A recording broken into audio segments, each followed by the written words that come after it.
Hello, everyone. Thank you for checking out this special episode of Really Dicey. This is Manny, and I am here with. Hi, I'm Mars. I'm the, I guess, chief text weaver for Eight Legged Entertainment, and in the real world, I'm a video game producer. And I'm Carl. I am the lead arachnid on the project, and in the real world, I make videos for a living, video producer. And today we're going to talk about The Widow's Web, Trials of the Drow. Drows are probably my favorite, one of my favorite races to explore. I think the one race I played the most is probably dwarves, but drows have always enchanted me. I think the first novel that really spoke to me, a fantasy novel, would have been the Drizzt books by R.A. Salvatore. Sure.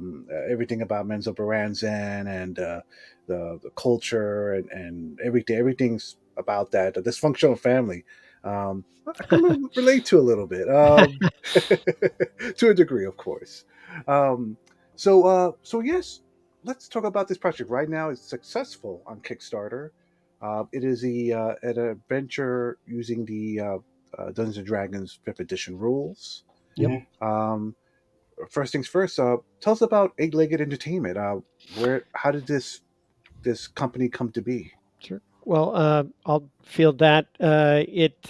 Carl has been running a version of the Widow's Web for decades, and I've played in it for part of that time, but not all of it. And then our friend Nick came along later as well. And Nick's really got a lot of drive, and he said, like, "Hey, let's get this out there." And Carl was like, "I've been wanting to for years," and so Actually, I think I've been putting it off for years. Would be yeah, more.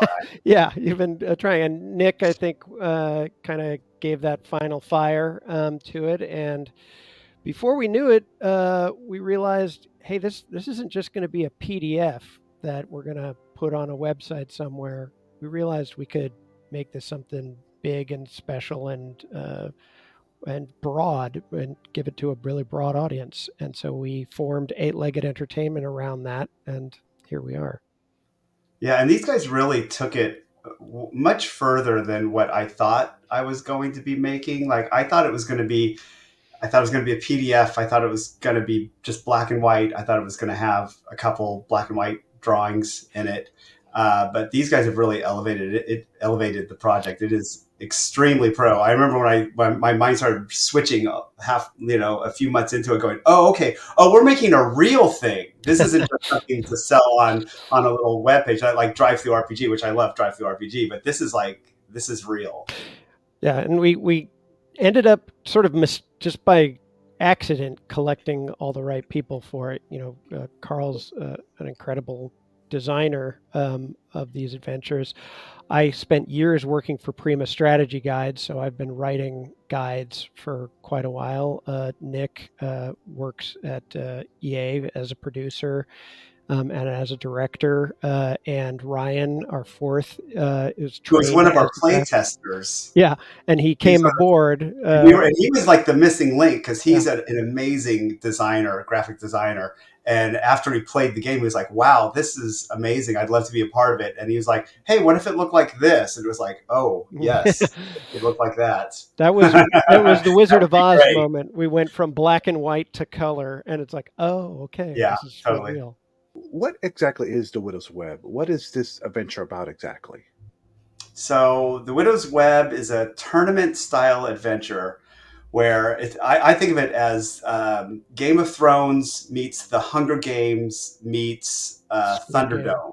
Yeah. Yeah, where basically and basically every 100 years in the Drow city of Karak Mars, they have a tournament where the eight great houses send the champion into the Widow's Web, which is this crazy dungeon that's filled with puzzles, traps, and monsters and betrayal. And though eight players will enter the dungeon, it is impossible for more than one champion, we call them, to make it out. But you can't just kill each other in the first room because there's a series of encounters that you have to overcome, and those encounters cannot be overcome alone. So you kind of have to work together and kind of know, like, okay, I think we need to lose someone here, and that's when you take someone out. It's very political. I've been running it. The first time I ran the game was back in 1995, And for a while, it was so big that I would run. There were 10 players in each game, and I would run 2 games back to back. One on Friday, one on Saturday afternoon, and the next one on Sunday afternoon. And people would plan their strategies like a month ahead of time. They would start calling each other, figuring out like how they were going to work together. Even though knowing they were not, the mantra was always, all right, you and me to the last room. Like I will not betray you until the last room, which of course was a complete lie, because if the opportunity presented itself, people would betray each other. Hmm. So when you say a political game, so when I think of most typical D&D adventures tend to be a dungeon. You Mhm. go in, you explore, fight monsters, find treasure, and you level up. So should I assume that this is a mixture of adventure source book, but also maybe a setting source book as well? To a degree, like we've created this the city Carrick Mars, and we have what one person said in our Discord, the legally distinct goddess Malarachne, um, and uh, they we will have lore about that city and that setting. We'll have lore about the various houses as well. Um, and those can be used for people to bring the city and the culture of Karak Mars into their campaigns. But for the adventures that we're putting forward, each of the three are one shots, really, and they're meant to be played in one session. And they are less about the city itself than they are about this sort of almost extra planar set of encounters that the goddess has set for these champions to prove themselves worthy to rule the city. And what? Well, actually, before I ask you about the technical details about the book, let me backtrack a little bit and ask you. Um, so this is your first major work that you're putting out, and you chose to focus on dark elves. If I may ask, why? Like you could have done vampires or maybe a dwarven epic or something totally different. Why this? Sure. Well, the impetus for the game, the reason I wrote the first web, and back then it was, yeah, the first web. I was visiting a friend in Hawaii, and the whole time I was there, all we did was play D&D. I remember we went to the beach like one time for like 5 minutes, and we were like, okay, saw the beach, awesome, let's go game. And I remember we were walking to get something to eat, and I just run like another evil campaign, and it had disintegrated very quickly, because I found that evil campaigns tend to do that, because all the players end up killing each other, and then when Hank kills Bobby, then Bobby makes a new character just to kill Hank, pretty much, because he wants revenge, especially when we were younger, back then. But we were walking to get something to eat, and I was thinking, there's got to be a way to make this evil thing work. And I was like, what if it was just a one shot, like a one shot adventure where everyone was supposed to kill each other? That would make sense. And then I started thinking, well, what would they be? Why would they be doing that? Like, what race would make the most sense for that? And it was, of course, Drow, because they're just inherently chaotic and inherently deceitful and backstabbing, except for Drist, but everyone else. And it seemed like a lot of fun. It was like, yeah, so they're all the nobles of a Drow house, and the house that wins the tournament rules the city for the next century, and then a century later it all happens again, because back then we called her by a different name, but now we call her Malarachne, which is legally better for us. Legally The goddess of spiders is known by many names on many planes, and on our plane she's called Malarachne. Yeah. And for her, it's just part of the chaos. She likes to keep her subjects fighting each other, because it's like the Fremen in Dune, like only the strongest survives. As a race, her people are very durable. Yeah, and like from the story he's told me, like that hit Carl like a thunderbolt, and I think Carl is probably the most versed in the Drow lore of people I know. And I came to it late. I came to it because of the Drow game. I had read, I think, one Salvatore book before that, and then I was just absorbing them, and it completely holds up to what the Drow game is about and the feel of the Drow game or of the web. Sorry, the Widow's We Web. used to call it the Yeah, Drow. we used to just call it the Drow game, but the Widow's Web, it really feels like you are encapsulated and enmeshed in this Drow society, and it fits right in with all of the novels and stories and modules and adventures that we've seen over the years. The idea for this technically started about 30 years ago. This is about 30 years of adventuring and retooling your setting and your lore.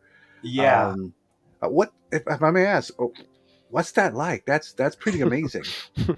Yeah, it's crazy. In fact, I dug this up tonight. This is how I know when the first game was. I made this. It's a little like a diploma Certificate. for the, yeah, like an award for who won the game, and it says, on this day, July 14th, 1995, that these champions went into the web. And the first game was so fun. Everyone was like, wow, because it's very different from normal D&D. In normal Dungeons and Dragons, it's a you're cooperating, you're working together, and that's really fun. Like, that's how you normally play it. But once in a while, it's fun to do something else. And this has a very different feel. It's a very funhouse kind of dungeon, and it's very psychological. Like, we go out of our way to like teach you lessons that will help you in later encounters, and then we subvert that so that, like, oh, maybe I shouldn't have done that. It's Yeah. very psychological. Yeah, it's got that psychology to it, that sort of politics and negotiation to it as well. The interpersonal relations just at the table as a player, like a simple look can change your fate in that room. And I know as a player, and I think I my first web was like 10 or 12 years ago, Yeah. and I have been describing this to people, other D&D players, for all that time. And I kept calling it like it's like the Super Bowl of D&D Yeah, because it's I've heard one that. day, once a year. Carl used to just do it annually, or just does it annually, and it was so exciting and it was so intensive and it was so unique to my experience as a player that it was exciting to talk about it and try to relay that. And now that we are seeing it in a form that this is going to go out to hundreds, if and hopefully thousands of people, and they're going to play it with their friends that they're going to bring in, and that knowledge and that experience is going to spread, and that's really exciting to know that people are going to get to play this firsthand rather than just listen to me try to explain it with hand gestures and shouting. Right. And the nice thing about this is that, when I run it was like yearly or bi-yearly, just kind of depends on how it played out. I couldn't play test it. There's no way to test the rooms, and so sometimes I remember, so, I'd finish some rooms and be like, okay, that was awesome. That went exactly like I thought it would. And then other times you're like, oh, that would have been amazing if I would have done this instead of that. And so this thing is so tuned. We've run so many play tests. I went and watched, a real joy was watching these guys run it at RageCon in Reno. I drove up to Reno. I'm in Sacramento. And watched someone else run the game, and it was just awesome. And afterwards, I talked to the players, hey, what do you think? And all of them were basically, I hear the same thing every time, which is, wow, that was insanely fun. I've never played anything quite like And like and I don't know how close we are to the question anymore, but I've got to it. say, like having played it all those years, and now, like Carl said, we've play tested this dozens of times at this point, and we've taken turns DMing it, and so I have run a web now. I've seen Carl do it, and it looks really fun, and also it's probably a lot less stressful because you're not going to die when you're the DM. But I I've now run like three or four of them, of these playtests, and it's so much fun to run this thing. It is unlike any other experience I've had It's running a one shot or even a campaign. Yeah, it's like putting on a show. Like you kind of got to bring your A game because there's a lot going on. It's not it's advanced Dungeons and Dragons. There's a lot going on. But if you read, but there's usually it's only 8 encounters, and the whole web usually takes like 5.5, 6, 7 if you have slow players hours. But it's amazing. Yeah. It's yeah, and just coming back to my very first point a long time ago, after I ran the first one, everyone was like, "Wow, that was great," and it wasn't the issue you have with that evil campaign because they kind of all knew what they were getting into. And then I waited like a year, and they were still talking about it like a year later, and I was like, "Well, you guys want me to run another one?" And everyone's like, "Yes, absolutely, run another one." And so that's how it started kind of happening. Then more people heard about it, so the game got bigger and bigger, and I had to run 2 games, and here we are today. So I'm really excited about this because for fifth edition, I feel like there's not enough Drow adventures, and there's been, especially in the early days of fifth edition, there were maybe one or two source books dealing with the Underdark, but not so much about not so much about like Branson or any of the major cities, what it's like to be there, and I can sort of understand why. I know from my personal experience with running games in the Underdark, specifically in a Drow city or an environment that's controlled by the Drows. It could be it could it's a it could be difficult to run in a sense that you have to make sure that your players are on board and you've talked it out exactly what's going to happen. Because usually there's two types of adventures I've noticed running Drow is either murder hobos Hmm. or very serious political, heavy drama games, which are wonderful, especially when everyone's on board and everyone's in character. Those are fantastic. So I'm glad to see something like for fifth edition because there's nothing available really that could convey that. There was, of course, second edition. And then there was some great books from third edition. Hmm. A few even for fourth edition. Fourth edition had that great Menzo Baranza and source book, Yeah, yeah. and some other supplements, but Mhm. not much for fifth edition.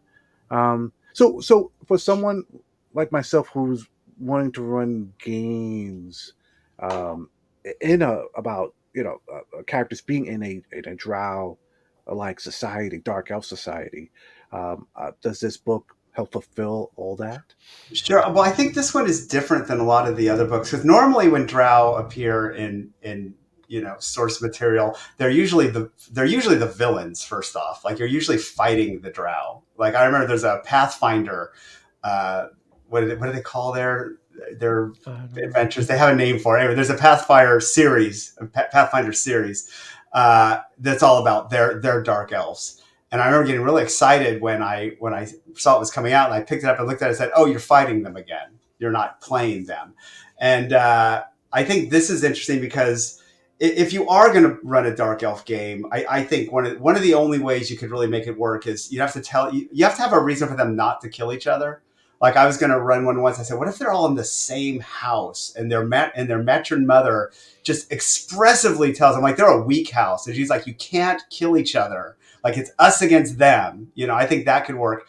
But I think that goes kind of against a lot of how Drow are portrayed in terms of their self-serving, chaotic evil, backstab their brother to get a better position in the family. And this game embraces that aspect. I don't think there's any other game that says, okay, you're a Drow and you're definitely going to kill your companions because it's the best thing for you. It's the best thing for your family, but it's especially the best thing for you. Yeah, and that yeah, yeah, that self-interest, is above all, and that's one of the reasons why each of these is a one-session, one-shot, because that kind of focused self-interest and that it is within the bounds of the game. It is the expectation of the game that you want to be the last person standing. That is unsustainable over a long period of time, um, in terms of narrative, let alone the fact that, hurt feelings and people, getting together to play a game where you are actively trying to throttle each other, week after week, that's going to wear anybody down. Like that's something about 5e that I do really appreciate is they focused in on the cooperative nature of it, of this game that we all love. Um, and that's been very successful. Clearly, it's we've seen an explosion of interest, um, and so we conceive of these as like it's a palate cleanser. This is not meant, the adventures that we put forward are not meant to be extended, because that can just be grinding and give an experience that's can ultimately be unpleasant. But the fact that you can gather your friends together that you play with all the time. You create champions, new characters for the Widow's Web. You go in there on a Sunday or a Saturday and you have at it. You just you know, go at each other, hammer and tongs. And then at the end of that day, you put those characters away. Well, 7 of them are dead, and one of them is the champion. And then next week or your Thursday night, you go back to your long-term campaign. Sure, but when you Developing run your the stuff next, goes when there. you do run the next web, what's great is people remember what happened, and they Yeah. remember who betrayed them, and they remember who got them killed, and that's again where the politics start coming into it. There was one player that won the game. Did anyone win it 3 times? No, we've only I had didn't think we've so. had 2 people who've won it Yeah, win twice. it twice, and like once you win once for a long time, like you would never win again because they would say, okay, like Bob won, we can't let Bob win again. So we called it spidering. That's like talking behind people's back. They run off and spider, So people would spider against Bob, and but eventually, we ran it for so long that people started winning, and some people won two games, and they were what was it? It was like you Many were of you them. were a minor house if you hadn't won, you were a major house if you won, and then what was Wade? Master House Master is house. a 2 I spider. used to make T-shirts every year and give them Yep. out, and like if you'd won a game, you had a little spider on your shirt, which meant that you'd been a Yeah. winner. And Wade had 2 spiders, and he wore it very proudly. I'm still waiting for mine, Carl.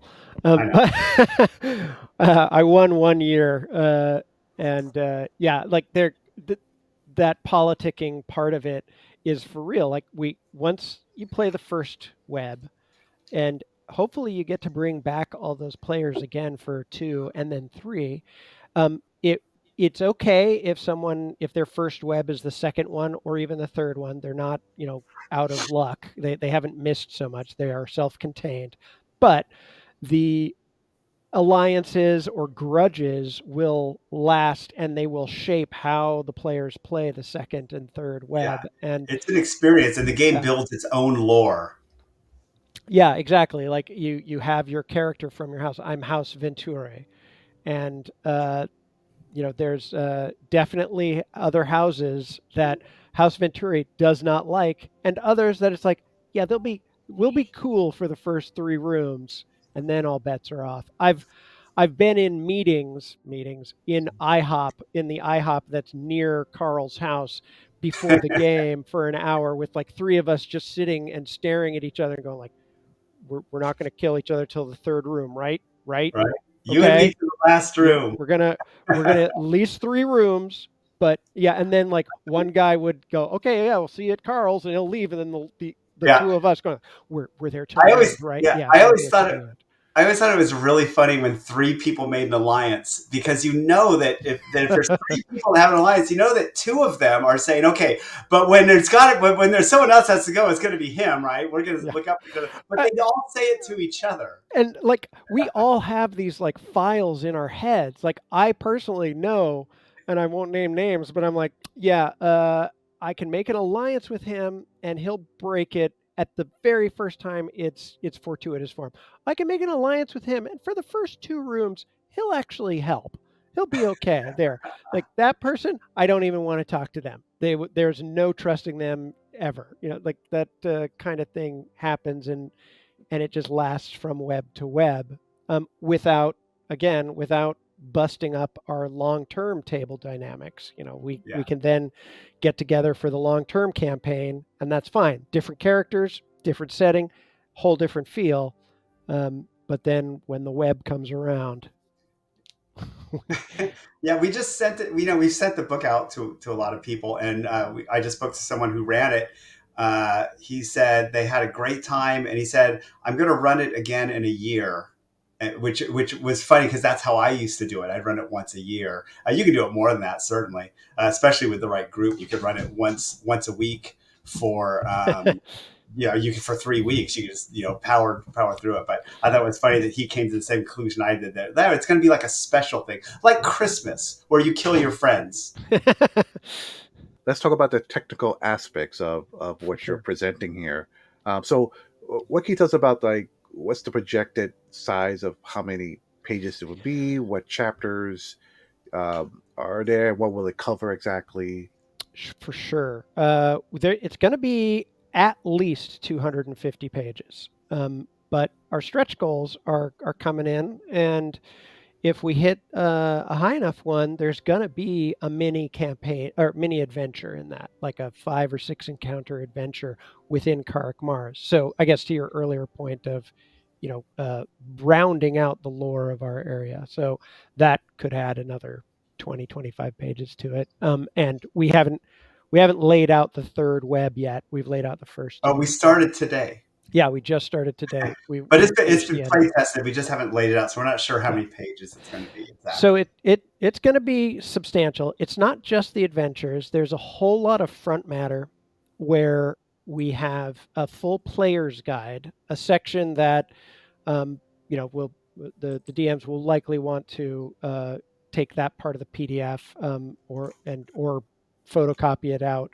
to send to the players, which gives them a lot of instructions on, hey, here are the restrictions on some of the classes. Yeah, we Not should actually eventually talk about. We have some special rules in place, like house Yeah, that make it work. then that's probably, yeah, we'll dig Yeah, into that in a sec. So like that's sort of part of that player's guide, and talks about, it'll be level 8. You have to be the an umbral drow, which is our version of the drow for our plane, and just what to expect. And so we really want people coming into this as a player understanding what the stakes are, what the goals are, and what is sort of expected as a drow going sure. into the web. Sure. How do Drow think? What do they like? Who do they worship? What does she want from them? We want to make sure everyone is equipped because the adventure is written around some of it about knowing that, like Yeah. knowing how what your queen of spiders wants of you. Yeah, and then there's extensive stuff for the DM as well. Just again, same kind of thing, setting up the expectations, things to look out for when running it, because it is a very different style of play than most people are used to. And then we'll also have appendices that will have all of the item cards, all of the stat blocks, standard stuff there, but then also have lore as well as pre-generated characters. We're going to have a full set of pre-generated characters because just to make it easy on players and Sure. easy to find players. Sure. And yeah, for conventions and stuff, I think Yeah, you have yeah, to have exactly. Like pre-gens. for convention play, if you want. Um, and then also lore on the houses of Karak Mars as well. Um, This thing is going to be popular at conventions, I think. yeah, it's kind of tailor made for it in that it's just this real snappy one session, and And it's competitive. it's really interesting. The encounters, they're not just like there's nothing like you walk in a room and there's 3 orcs, kill Yeah, them. There's nothing like that. It's some of the encounters are, like I said, just it's a fun house adventure. They're weird and they're kind of gonzo and they're fun and they will mess with your head. yeah. There's always some kind of weird. Twist. Yeah, It's like the Sixth Sense. Some of it has those kind of twists. yeah, Like yeah, those where you're like, oh wow, okay, wow, yeah. yes, I Because get it now. I see it now. yeah, I think we added it up, and between the four of us, we have over 100 years of experience playing D&D, and so we know what people expect and what people have, the tropes and the cliches, and we really strove to subvert a lot of that. So you walk in, you look at it, and as a D&D player, you think, I got it, I understand what I'm supposed to do, and then halfway through the encounter, it suddenly becomes clear. Oh, wait, nope, that's about a 90-degree shift from what you would have expected. So. Sure. And we should probably talk a little bit about, like, so let's say there's 8 encounters and only one person can survive. That means you're going to lose someone each encounter. Hmm. And so, like, I'll say this: the goal of the first room is always the same but different. It's different because there'll be different obstacles, but it's the same in that the goal of the first room is to get out of the first room, because one person will not make it out of the first room. And okay, you have to edit that because I just totally blanked. Get out of the first room. Oh, yeah, right. I remember where I was going. Oh, yeah. And the goal is to get out of the first room, but one person will not get out of the room. But what's interesting about the web is that the encounters are so different and interesting. It's almost like at that point, like watching like your favorite D&D podcast, because I think it is so rare for someone to die in the first room. That means there's still 7 more encounters to go. It is so rare for that person to actually leave, to not stick around to the end, because people want to watch and see what happens. They want to see how these rooms play out. They want to see the tests that the other players have to deal with. And then after the second room, what happens is the guy who died first and the person who died second, they kind of move down to the end of the table, and you get this kind of like coterie of like almost like the dead players, like they're ghosts, are watching the game, and they'll all sit and they'll talk and they'll be like, oh man, I can't believe like you did that. If I was there, I would be doing. And, we don't let them talk to the living players, but they have a great time, drinking beers and just watching the game play out until finally there's like 6 players over there now and just 2 people left in the game, and it can be it's very fun. It's very intense. Yeah, and that's a big question we get. Like, hey, someone gets killed first. It's like, yeah. But they're going to have the first room usually takes about 1.5 to 2 hours. And that is a couple hours of high octane play because the tensions are high, the stakes are high. It's pretty good for a session of D&D. And then, yeah, as Carl said, in all of our play tests, the first person to die has never left. They've always stayed. Stick around because it's really interesting. Yeah, it's fun. And what levels do you start with? 8th level. Actually. Okay. Yeah, because I think 8th level is kind of the sweet spot because it gives them enough power to where builds really matter. Like you can make a build at 8th level, and part of the fun of the game is making your character. Deciding like who has the best chance to get out of here? Is it a paladin? Is it a wizard? Is it a multi-class? Everyone has their advantages and disadvantages. It especially in as I said, the old game used to be much bigger and longer. I think the longest, and I've been running this since second edition. The longest game I ever ran was 13 and a half hours straight. That was the one I won. With no breaks. And that was in 4th edition, which was by far the slowest. Yeah. And we are not doing that for the Trials of the Drow. It no. Take 13 hours. Yeah, the first room is the longest, 1.5 to 2 hours, and after that, it speeds up considerably. Like the second room is usually over in like 15 minutes. Yeah, and actually, yeah, we put a pin in what are some of the kind of rules. The rule changes that we have in there. Yeah, Carl, why don't you? Yeah, I have them. I opened it up because I know we were going to talk about it. If you declare an action when there's no initiative, like you just say you're going to do something, like I'm gonna stab Bob, or I grab the sword. Everyone rolls initiative. You get advantage on the initiative roll for declaring the action that starts everyone into action. There's no summoning allowed in the game. Basically, it's your character. It's not about your character and an extra pool of hit points, or summoning a bunch of there's a bunch of traps down the hallway. Well, I summon 10 wolves and send them down. No, it's about your characters defeating the challenges. And that's important to know because it will essentially just cut the knees out from a couple of subclasses. So it's important that folks know that beforehand. And that's part of that first. Yeah, we said it to them, there's no death saves. When you hit 0 hit points, you're dead. Everyone starts off with maximum hit points, though. So like, if you, and it's a standard 27 point build. So, if you're a barbarian, you give yourself a 16 con, maybe even an 18 con. I mean, you can roll in with 125 hit points. It's a lot. Um, there's no raising the dead, like no spells that raise the dead. Like once you're dead, you're dead. No, and you can't turn someone into a zombie because that kind of falls into the companion summoning rules.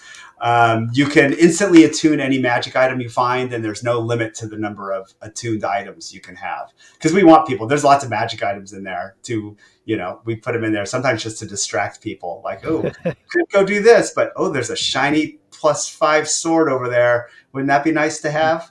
So we want them to have it. There's no rests, short or long, in the game. So it's a game of attrition. Like because the last, and I'll tell you this, the last. Can I tell them the last room is always the same, Mario? I can tell them, right? Yeah, I think that's It's fair. okay. We say that to the players. I think in the players' side. The last room basically always comes down to the last two players, and they fight to the death. And so the game is about you need to overcome these challenges. And like, let's say there's a big monster, and the big monster is hitting everyone. So you got to kill the monster. So you got to decide like, okay, I got a 4th level spell that'll do like 50 points of damage to this guy. But do I want to use it now, or should I save it in case I make it to the last room? But if I don't use it now, I could take a bunch of damage from the things. I could get killed by this thing. And so it's very interesting. You see how people are planning how they use their abilities. They save them as much as they can, and you can see like, man, I only have 1/4 level spell slot left. I'm not going to burn it now. I'm going to save it. It's totally that math meme, that the meme with all the math symbols rolling around someone's head of like, what's the calculus of saving my resources or surviving this room? And that last room where it's 2 players, just PvP, that is pretty much the only time that direct PvP is expected. That's not true. Oh, what? There's other ones. There's other. Well, I should say that. Yeah, that is. I think what I'm. Let me put that another way. So what we definitely want to. That we're definitely trying to make clear to people is it's not a bloodbath PvP, Right. Like from start to finish. That's been done. People just do that in their home games where suddenly, you find a fighting pit and everybody just decides to fight each other. That's not what we're selling here because that's been done. Yeah, and we keep saying like Malarachne wants a winner. We make it very clear because in the old days I've seen players like torpedo the game. They know there's no way I can win. Everyone's in a corner. Fireball. I'm going to kill everyone. And so we make it very clear that Malarachne wants a player, wants a champion of this thing, and it's very frowned upon to take that victory away from her. In fact, we tell the DM, if you have someone who's doing it, step in as the goddess, stop them, and don't invite them back because that's not what this game is about. Yeah, the players will know when it's time to kill someone. Yeah, we've designed it very specifically and very carefully around that goal that we want them to get through all of the encounters, and at the end they just get cut loose. Yeah. Since this is something you've started since 2nd edition, other game designers, whenever they had a previous adventure from another edition, whenever they sort of converted to another edition, it's always a big headache. Sometimes they have to change elements of the story so that the adventure works. Did you, as looking back and then playing it in different editions and so forth, did you have any trouble like trying to make sure that the story stayed intact? No, I don't think so. I think because again, like I would write the adventures for that edition. We weren't. I would never use the same thing twice. It was always a new web each time I ran it. And so, although I hear what you're saying, sometimes like, so there were some encounters that this game is cherry picked from 30 years of games, basically. We're like, oh, this encounter works great. Oh, and that encounter worked great. And some of those were like 4th ed encounters. And, 4th ed played very different, but it was pretty easy to just step in and go, okay, well, not everyone is 4th ed. Everyone was a wizard. I always say. And so we'll just kind of plan around this. I think edition is my favorite edition I've run it in. It just runs really nice for fifth. I thought about it. I don't know if you're going to keep this in or not. I thought about maybe making it because OSR games are popular, like Shadow Dark and stuff. And I just ran my first Shadow Dark game a couple weeks ago for Halloween, and I loved it. And I was thinking, God, could I make a Shadow Dark version of this game? And I don't think it would play. I think there's a certain power level, and in fifth edition, characters are kind of like superheroes almost, and I think that style of play works better than like an OSR characters for this. It's nice to you need to have a lot of options. Like, one guy can Misty Step, and another guy can turn into a bear, or Tyrannosaurus Rex with all the extra hit points. And I think that kind of power level makes it exciting. That's also why they're eighth level, because eighth level is pretty strong. And like, but beyond that, it starts slowing down the game. Like 10th level, 12th level, certainly, the game gets really bogged down in the rules. That's really amazing to hear that. Usually when I talk to other dungeon masters and other players about fifth edition, they always sometimes complain that that players have too much. It's too easy. Like it's hard. It's hard to kill players. It's hard Oh yeah, to. well that's why there's no death saves in our game. Mm, Yeah. When you hit zero, you're dead, because yes, it is very hard to kill each other. mm. But when you take that out, then it becomes like it can, like, without the death saves, it can be lethal. People can unload. Like a paladin comes up and drops his smite and this, and we had a cleric of death like drop like 55 points of damage in the last playtest in the last room. I was like, I thought the other player was going to win, a ranger, and this cleric's like, oh, I've been saving this fourth level cause wounds, fourth level cause wounds, and I'm going to put a like death smite on top of it. It was like, whoa. That was big. Dropped a nuke on the ranger and won the web. Yeah, because she was saving her big spells for that last room. Yeah, and Wow. it is like the fact that we have now created this fifth edition adventure where the point is that people will be dying as you go, is again, it kind of just speaks right back to that thing of like, we feel this is a unique thing for fifth edition in general, and Sure. D&D, or fifth edition specifically, and D&D in general, Yeah. that we've put that as our main goal. And it's very lethal in terms of it has some Tomb of Horrors stuff in it, where basically, like, if you make the wrong decision, you'll die and there's no saving throw. That can happen, and again, that's part of the experience of we have to kill 7 people and we can't take all day, so sometimes you've got to kill somebody.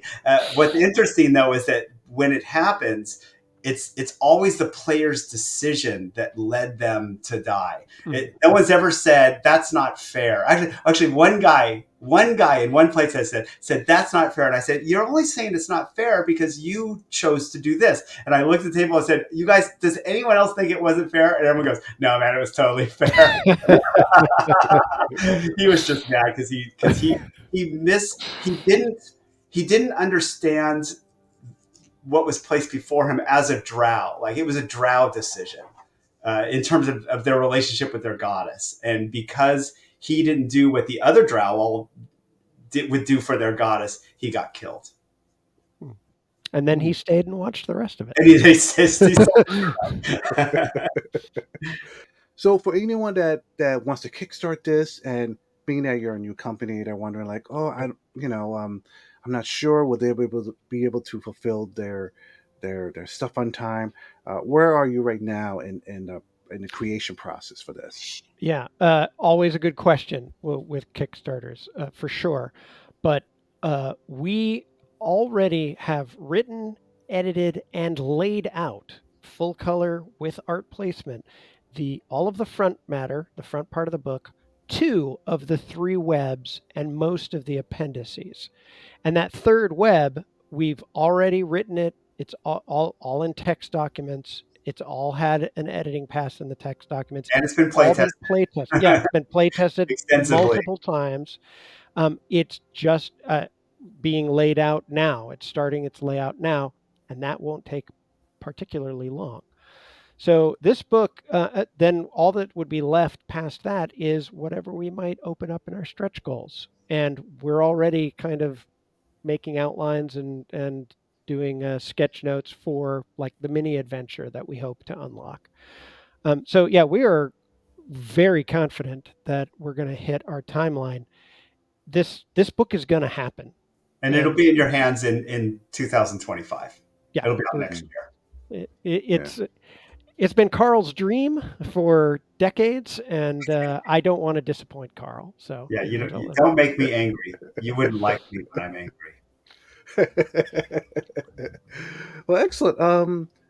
So any last words, anything you want to say before we wrap up?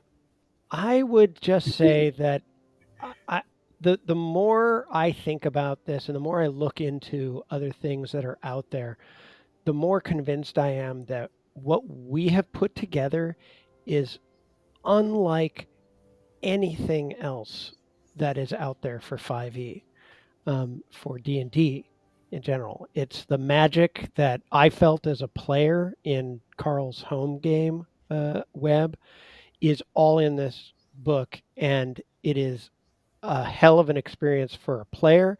It's a it's a blast as a DM, and it's the kind of thing that you want to be a part of, and then once you're a part of it, you want to tell everybody about because it's just unique. I really think that is true, and I really hope that we, more and more people come to us to get that experience. Yeah, and I'm just happy. Well, I'm very happy that these guys convinced me to do it because people have been telling me I should publish it forever. I'm glad that they elevated it to the level that it is because it's very pro, and I'm glad that I got to play test it so much. Yeah. Like I just can't tell you, like the play testing, I was like, it's so finely tuned. The encounters are so finely tuned. Everything works. Like there's in the third adventure, there's like a big twist, and it wasn't working. Like the first time we played this didn't work. Second, and we changed something. Second time we played this, it kind of worked, but it didn't work enough. And I was like, oh, I got it.